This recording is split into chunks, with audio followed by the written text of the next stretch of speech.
안녕하십니까, 문틀란TV입니다. 조국 전 민정수석이 조만간 검찰에 다시 나와 조사를 받을 예정입니다. 이번 조사에선 유재수 감찰 중단 관련해 집중적인 조사가 있을 것으로 예상됨에 따라 조국이 어떤 답변 태도를 보일지 관심이 집중되고 있습니다. 특히 외압의 실체에 대해 그가 입을 열 것인지 관심이 모아지고 있습니다. 역대 민정수석이 위기의 상황에서 정권을 배신한 사례가 없다는 점에서 조국 역시 입을 열지 않을 것이란 전망이 있지만, 그의 처지가 독박쓰는 상황에서 벗어나려면 책임을 외압으로 돌릴 수밖에 없다는 점에서 어떤 형태로든 진술할 가능성이 더 큽니다. 조국은 유재수 감찰 중단 사안 관련해 법적인 처벌을 면키 어려운 위기 상황에 몰려 있습니다. 그가 감찰 중단을 지시 내린 유재수가 혐의가 인정돼 구속돼 재판을 받고 있고, 민정수석실 그의 휘하에 있던 백원우와 박형철 모두가 감찰 중단이 조국의 지시였다고 검찰에서 진술한 상황입니다. 더욱이 조국 스스로가 국회에 나와 경미한 문제여서 감찰을 중단시켰다고 한 발언도 그의 뒷목을 잡고 있습니다. 왜 그런 판단을 했는지 검찰 조사와 심하게 차이나는 점에 대해 설득력 있는 근거를 대지 못하면 국회 발언이 그를 더욱 옥죄일 수밖에 없는 상황입니다. 검찰 조사 결과 유재수는 업체들로부터 항공권 구매 비용, 오피스텔 사용대금, 고가 골프채, 부동산 구매자금 무이자 차용과 채무 면제, 자신의 저서 강제 구매 등 온갖 범죄를 저지른 파렴치한 범으로 드러났습니다. 법원도 그의 범죄가 중하다고 판단해 구속영장을 발부했습니다. 조국은 자신의 혐의를 완전히 벗을 수 없는 상황에서 다른 피의자들처럼 그 혐의의 무게를 조금이라도 줄이려 백원우, 박형철과 나눠주려 소위 3인 회의 논의를 이유로 댔지만 백원우, 박형철 등의 강한 반발로 실패했습니다. 신문 핵심 중 한 명인 백원우도 유재수 구명 로비와 관련된 정황이 있지만 소위 3인 회의에서 감찰 중단 결정이 내려졌다는 입증을 하지 못하면 조국 본인의 혐의를 더는 데 별 도움이 못 됩니다. 결국 조국은 자기가 살기 위해 백원우, 박형철이 아닌 커튼 뒤에 숨은 외압 세력의 실체를 밝히거나 아니면 입을 다물고 혼자 모든 책임을 다 지거나 둘 중 하나를 선택해야 하는 기로에 서 있습니다. 하지만 그가 혼자 다 뒤집어 쓰기엔 예상되는 처벌이 너무나 무겁습니다. 직권남용은 5년 이하의 징역 또는 1천만 원 이하의 벌금, 10년 이하의 자격정지 처벌을 받는 중한 범죄입니다. 검찰이 직권남용과 직무유기 혐의 모두 적용을 염두에 두고 있는 것이 13일 유재수 기소장에서 드러났습니다. 직무유기도 1년 이하의 징역이나 금고 또는 3년 이하의 자격정지에 처하는 결코 가볍지 않은 범죄입니다. 조국은 지금 자신의 혐의 관련해 검찰 조사에 임하는 방향을 잡기도 힘든 상황입니다. 본인과 가족 비리 사안 때처럼 진술 거부를 할 경우 그의 감찰 중단 지시를 가리키는 증거가 너무나 많이 드러난 상황이기 때문에 침묵을 택할 경우 증거인멸 등의 이유로 법원의 구속영장이 발부될 가능성이 매우 높습니다. 검찰이 합리적 근거를 갖고 제기한 중대 혐의에 대해 피의자가 아무런 소명을 하지 않으면 법원은 혐의를 인정하는 것으로 받아들입니다. 조국이 현재의 여권 진영 내에서 훗날을 기약하고 모든 혐의를 다 안고 가는 소위 순교자의 길도 한 번쯤 고민할 수도 있었겠지만, 그러기엔 이미 개인적으로 드러난 치부가 너무나 커 그것도 매우 불확실합니다.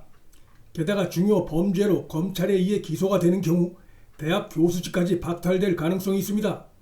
이미 석사, 박사, 학술 논문 등 3종 표절 행위로 본 심사를 앞두고 있는 그로선 검찰에 의해 기소까지 될 경우 교수직 유지가 매우 힘들어집니다. 서울대 교원 인사 규정에 의하면 검찰에 의해 중대 혐의로 기소되거나 학교의 명예실추와 교원 품위 손상이 있을 경우 징계위원회가 열려 해임이나 파면 조치가 내려질 수 있습니다. 조국으로선 마지막 남은 희망인 교수직마저 박탈되는 상황을 막기 위해 혐의가 뚜렷하게 드러난 감찰 중단 직권남용과 직무유기 혐의에 대해서 반드시 설명을 하고 대처해야 하는 절박한 처지에 놓여 있습니다. 결국 감찰 중단 사안과 관련해 자신의 혐의를 조금이라도 덜려면 외압의 실체에 대해 구체적 진술을 해야 하는 상황에 몰려 있습니다. 단지 여기저기서 전화가 많이 왔다는 이유로 감찰을 중단시켰다면 이 사건에 관한 그의 주범의 위치가 바뀌지 않습니다. 그로서도 어쩔 수 없는 외압이 있었다는 설득력 있는 근거를 대야 이 사건 주범의 위치에서 벗어날 여지가 생깁니다. 조국도 거부할 수 없는 외압은 크게 두 가지입니다. 첫째는 진문 핵심들로부터의 외압입니다. 진문 핵심 세력의 실체는 지난 11일자 조선일보가 시중에 떠돌던 내용을 검찰발로 확인시켜준 바 있습니다. 신문은 검찰이 유재수 휴대폰 텔레그램 방에서 유재수와 김경수, 윤건영, 천경득 4인 간의 통화 내역을 확보했고 유재수가 이들에게 구명 로비를 한 정황을 포착했다고 보도했습니다. 조국이 민정수석 자리에 있지만 권력의 내밀한 파워는 이너서클에서 나오는 것이고 문재인과 진문 핵심들과의 관계는 끈끈한 이너서클 관계라고 할 수 있습니다. 그들이 집요하게 유재수 감찰 중단을 요구해 오면 조국도 버티기가 쉽지는 않았을 것이라 생각할 수 있습니다. 실제로 조국의 입에서 이들 진문 핵심들의 이름이 외압 세력의 실체로 검찰 조사에서 거론되면 조국에겐 정상 잠작의 한 요소가 될 수 있을 것이고 반면 유재수 감찰 중단 사건은 진문 세력의 국정농단 게이트로 번지게 됩니다. 그 경우 조국의 진술 행위를 놓고 정권에 대한 배신이냐 위기에 몰린 자의 자기 방어냐를 놓고 좌파 진영 내부의 논란이 가열될 것입니다. 그래도 조국이 진문 핵심들의 전횡에 대해 입을 열 가능성이 있다고 봅니다. 그렇게 보는 이유는 그가 정권의 비밀을 지켜 혼자 모든 것을 다 뒤집어쓰고 현 진영 내에서 훗날을 기억할 수 있는 상황도 아니고 무엇보다 자신이 지금 처한 위기가 구속과 교수직 박탈이라고 하는 심각한 발등에 불이기 때문입니다. 가벼운 언행과 계산적인 처신의 상징적인 인물처럼 비판받는 조국이 외압 세력의 책임까지 혼자 다 뒤집어쓰는 그런 선택을 할지 대단히 의문입니다. 이들 진문 핵심으로부터의 외압 외에 다른 것이 있다면 남은 것은 대통령 문재인의 외압밖에 없습니다. 노무현 청와대에서 문재인과 3년 가까이 지근거리에서 함께 있었던 유재수는 사석에서 문재인을 제인이 형이라고 부를 만큼 매우 가까운 관계로 널리 알려져 있습니다. 유재수가 문정권 들어서자마자 금융위의 핵심 보직인 금융정책국장 자리에 오른 것도 문재인의 후광이 뒷받침한 것으로 보는 것이 자연스럽습니다. 따라서 문재인이 어떤 형태로든 유재수 감찰 중단 압력을 넣었을 개연성이 있습니다. 진문 핵심들의 외압 배후엔 결국 현직 대통령인 문재인의 존재가 있을 수밖에 없다는 점에서 그 개연성은 충분합니다. 조국이 향후 검찰 조사에서 외압의 실체에 대해 어디까지 털어놓을지 귀추가 주목되고 있습니다.